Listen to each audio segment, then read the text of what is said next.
الف لام میم صاد۔ اے پیغمبر، یہ کتاب ہے جو تم پر اس لیے اتاری گئی ہے کہ تم اس کے ذریعے لوگوں کو ہوشیار کرو، لہٰذا اس کی وجہ سے تمہارے دل میں کوئی پریشانی نہیں ہونی چاہیے،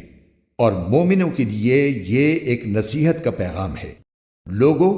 جو کتاب تم پر تمہارے پروردگار کی طرف سے اتاری گئی ہے اس کے پیچھے چلو، اور اپنے پروردگار کو چھوڑ کر دوسرے من گھڑت سرپرستوں کے پیچھے نہ چلو، مگر تم لوگ نصیحت کم ہی مانتے ہو۔ کتنی ہی بستیاں ہیں جن کو ہم نے ہلاک کیا، چنانچہ ان کے پاس ہمارا عذاب راتوں رات آ گیا، یا ایسے وقت آیا جب وہ دوپہر کو آرام کر رہے تھے۔ پھر جب ان پر ہمارا عذاب آ پہنچا تو ان کے پاس کہنے کو اور تو کچھ تھا نہیں،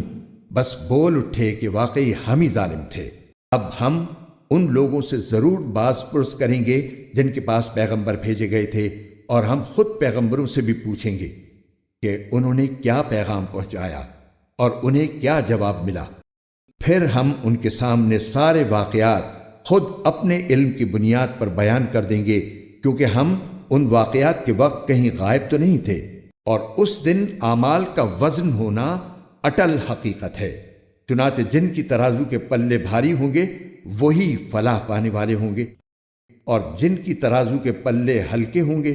وہی لوگ ہیں جنہوں نے ہماری آیتوں کے ساتھ زیادتیاں کر کر کے خود اپنی جانوں کو گھاٹے میں ڈالا ہے۔ اور کھلی بات ہے کہ ہم نے تمہیں زمین میں رہنے کی جگہ دی اور اس میں تمہارے لیے روزی کے اسباب پیدا کیے، پھر بھی تم لوگ شکر کم ہی ادا کرتے ہو۔